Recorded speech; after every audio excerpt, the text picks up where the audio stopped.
I'm getting so tired. I'm getting so.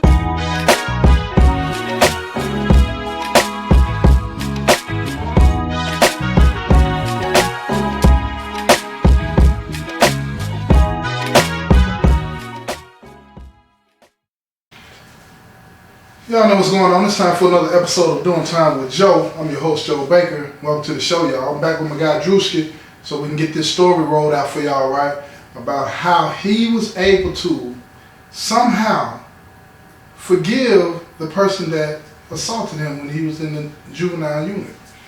And I want to get to the part to where what that was like, you know, after the conversation, right? So, Drew, pick up where you left off and so we can get to it, man. Go ahead. Yeah, so I just explained to him who I was. He remembers the situation, and I was able to let him know that the person that he had sent these guys in to rob and to beat him is the same person that prayed for him and is now telling him that loves him, forgives him, and is going to continue to pray for him as he leaves out. God is, man. And I told him, I said, look, I don't know how you're going to receive this. And I told him that, honestly, the reason that I came in here is not even for you, but it was for me. Because I needed to let you know. I wanted you to know who I was. You know, I felt like this was important for my testimony. I felt this was important. What was his body language like, Drew? It was almost, I don't want to say like, it was almost like confused. Like, I don't want to say confused as not understanding like what I was saying and who I was, but confused on like, who does this? Which he verbalized, you know, later. But I wanted to let him know that I came in here because I knew that if I didn't, I would regret it. You know, those moments where it's like there might be something you're not really comfortable with, something you don't want to do, but there's that little part inside of you like, I know if I don't do this, I'm gonna regret it for the rest of my life. I'm gonna look back on this and I'm always gonna regret not taking that step, not being obedient when God called me to. How did you get to the point to where you were even aware that if I don't do this, I'm gonna regret it? How? Because that's a state of consciousness that I think most people don't have. You feel what I mean? And I have a similar story, you know, and I'll tell that another time because I don't want to take up. I want people to get this. But how did you get to that state of consciousness that you were aware that if I don't do this, because a lot of people have those moments. A lot of people get offended every day. While somebody's listening to this episode, somebody is going through offense right now. You feel me? And not realizing that they should do what you did, but they're not in that state of consciousness and awareness that if I don't do this, I'm going to regret this. How did you get to that point? You know, I'm not going to say very rarely, I'm going to say never, does the Holy Spirit talk to me in the moment. Almost every single time God has used me for something, I've always noticed it after the fact.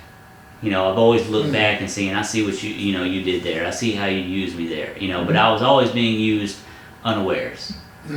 This was the first time when I felt like I could hear the Spirit telling me in real time, this is what I need you to do, and if you don't do it, I promise you're gonna regret this.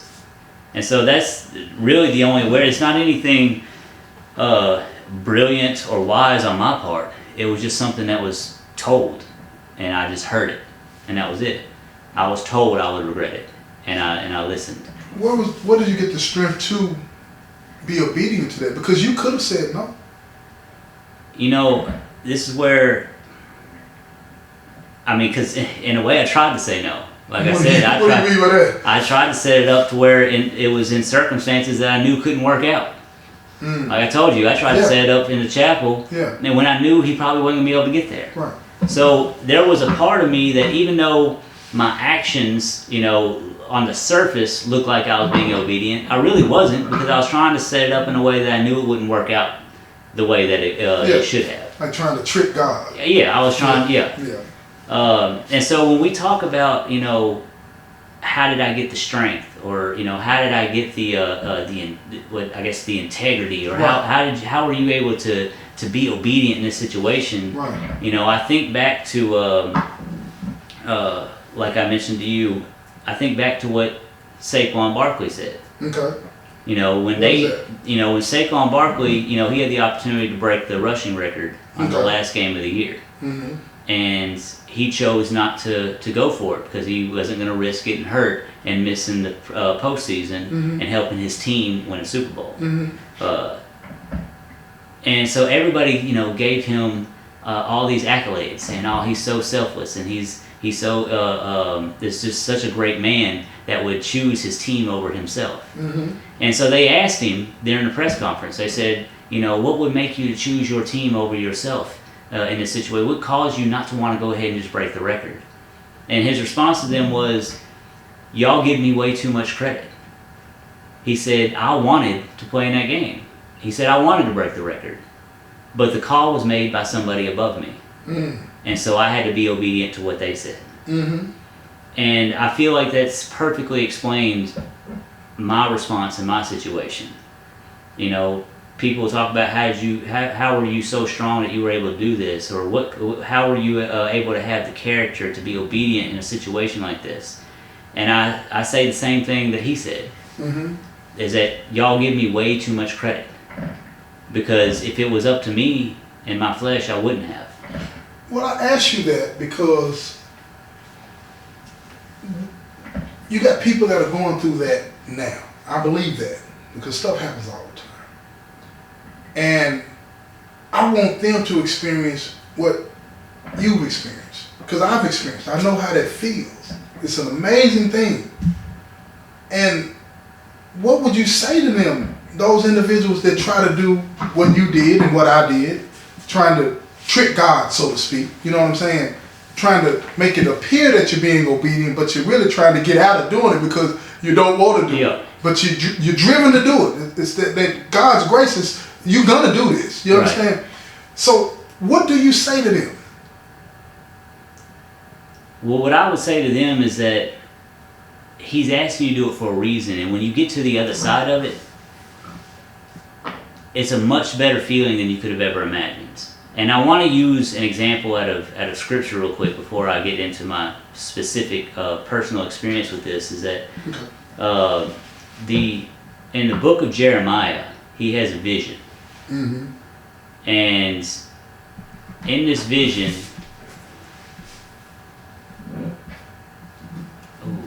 maybe Ezekiel. Okay, maybe Ezekiel. Yeah. Okay. But in this vision, he's a prophet of God, and he's being told that he's supposed to eat this scroll. And on this scroll are words of woe and bitterness. So God's telling him, "I want you to eat this." Now on the surface, he's like, "This looks terrible. These are all horrible things that you're wanting me to ingest." But he decides to be obedient anyway. And when he eats it, it says that it tasted sweet as honey. And to me, what I feel like that says to me is that oftentimes God is going to ask you to do something that on the surface, you're going to think, that don't seem right. That seems like it's going to be terrible. That seems like it's going to be uncomfortable. That seems like it might hurt. But when you go ahead and choose to be obedient, and you do what he's asked you to do anyway, you'll find that once you get to the other side, it was actually sweet. It actually felt good. Yeah. And that was my experience. This was something that I really, I was hesitant about. Not because I harbored any ill feelings. Like I said, we talked about forgiveness. I had forgiven him a long time ago. God had put it on me to forgive all these people long time ago. So my hesitancy about coming to this man and talking to him was not about me not wanting to forgive. It was about me being vulnerable. I didn't want to put myself out there and tell him that I forgave him and be rejected like the last one did. Okay. And so that's where that was what I was struggling with. And so I didn't trust that God was going to have this go well.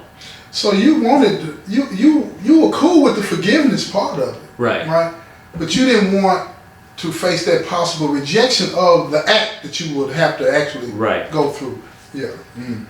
And that might be because people could look at that from a whole lot of different ways. You know, society might not be approving of you forgiving somebody that's hurt you. Right. You understand what I'm saying? So you don't do it because you don't want to be rejected by society or by your family members or your friends or whatever. Why are you doing that? Why are you forgiving them? Why are you saying this to her? Why are you going through this? When the pressure from them is more than the obedience to God. Right.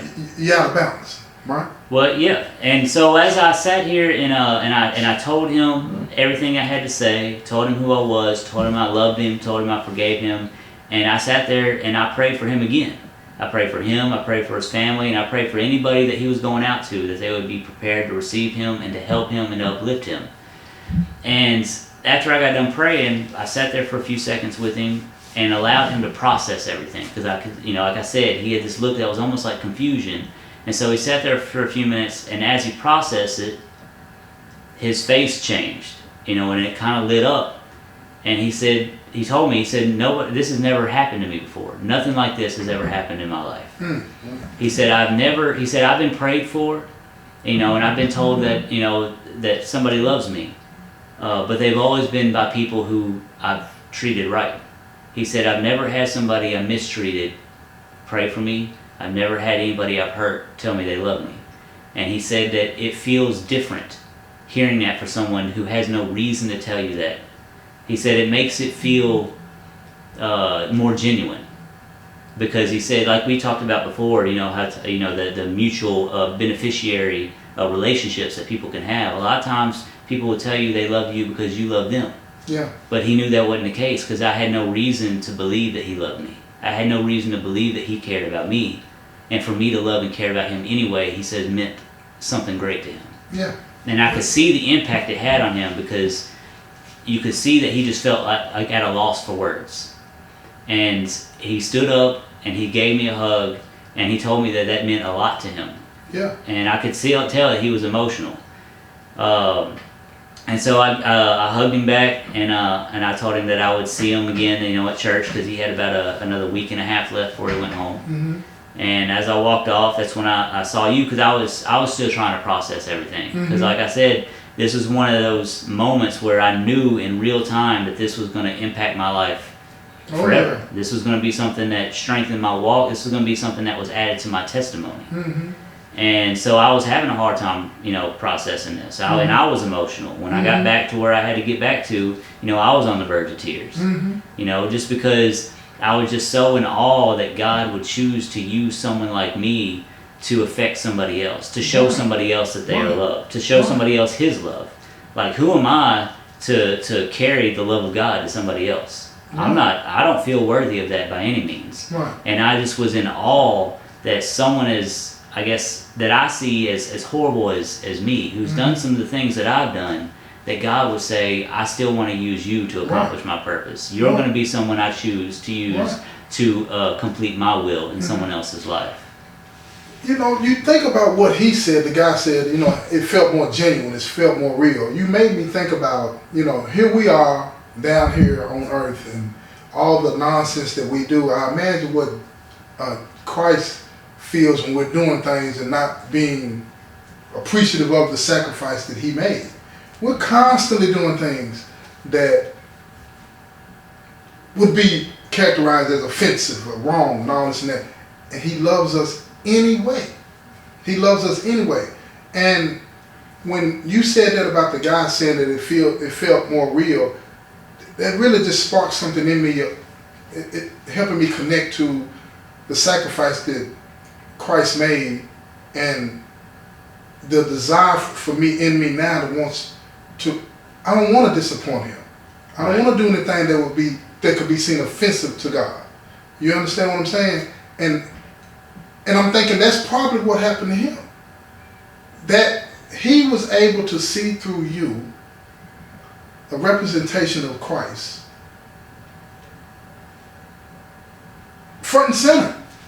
Right there. It's not like, and yeah, he used you to do that. And he uses all of us to do that. You know what I'm saying? It's about being receptive to it. That's the thing, being receptive to it. When you are in that state of awareness or not, it's coming. The lesson is coming. The quest is coming. Are you going to be obedient, willingly obedient, as the word says, and adhere to that? That is the test. That's the question for everybody. And I really think that you knocked it out the park, man. You really knocked it out the park. Now I want to ask you, where do you go from here? Where do you go from here? Well, like I said, with that situation there, I don't feel like I get the credit as far as obedience goes. Because I feel like he kind of took over and he put me where I needed to be. But what he showed me in this moment was that if I would just be obedient, like I mentioned before, things will turn out sweeter than I think. Right. He's got a goal that he wants accomplished, and it's going to be accomplished. He talks about his word does not go out void. So if he calls me to do something, if he calls me to do a task, it's going to be accomplished. And it's going to produce a very sweet fruit. And I think what I learned from this situation here is, like you mentioned willing obedience. Going forward, I think this is going to encourage me to be more willing in my obedience. That he shouldn't have to take over and kind of set the stage where I don't really have a choice but to be obedient, like he did with Jonah. But it's going to be something I choose to do because I've been encouraged by how this situation turned about. He was able to offset the damage that was done by my former rejection by showing me that, look, if you can be obedient to me, it is going to work out. It may not look like you want it to look from the beginning. It may not look how you want it to look on the surface, but if you just trust me and you do what I'm asking you to do, it's going to work out exactly how it needs to. And you're never going to regret it. Never. And that's what he was showing me in this situation. So I think, to me, what I learned and how this is going to affect me going forward is just making me more willing to be obedient. Yeah. So with that said, what would be your closing message to anybody that's listening to this show? What would be your closing message? Not to be afraid to put yourself out there. That's been the thing that I've been afraid of, I think, most of my life. I do not like being vulnerable. I don't like allowing myself to be exposed. But when you do that, you limit the ways that you can be used. Because oftentimes the way that God wants to use you is going to cause you to have to step out in faith. It's going to put you in a position to where you feel, whether it's emotionally or mentally, you're going to feel naked. And you're going to have nothing to rely on but Him to protect you. You're going to put yourself in a position where you might get hurt, you might get rejected. But we got to understand that the person that we might get rejected by is nowhere near a priority as the person we're choosing to be obedient to. All right now. And so I think that we need to choose God. When it comes down to who I care who thinks of me, I need to choose Him over anybody else. Because oftentimes that's the only thing that's holding us back is we care what people think. Yeah. You know what I'm saying? Yeah. Any source of insecurity, any source of fear of being vulnerable, it comes from other people's opinion. And so if I choose Him, those fears go away. And so I think that's what I would encourage people to do, is not to be afraid to allow yourself to be exposed, to allow yourself to be vulnerable, because God's calling you to do this for a reason. And I think that He's going to take care of it, and I think His purpose will be accomplished. So, hey man, look, enough said. Enough said. I appreciate you doing this. I know how hard this was for you. You know what I'm saying? And all praises, man, due to God, man, the Most High, for sure. Look here, y'all. Hit us up in the comment section. Let us know what you think about this, man. And share your story if you have one. You can write it out. You don't get charged for that. But I really want to thank all of y'all for listening. I want to thank Drew for taking the time to do this. I think this is an important story that needs to be told. And I want to thank all of y'all out there, as always, for the support. Keep it up. This has been another episode of Doing Time with Joe. I'm your host, Joe Baker, and I say peace, y'all.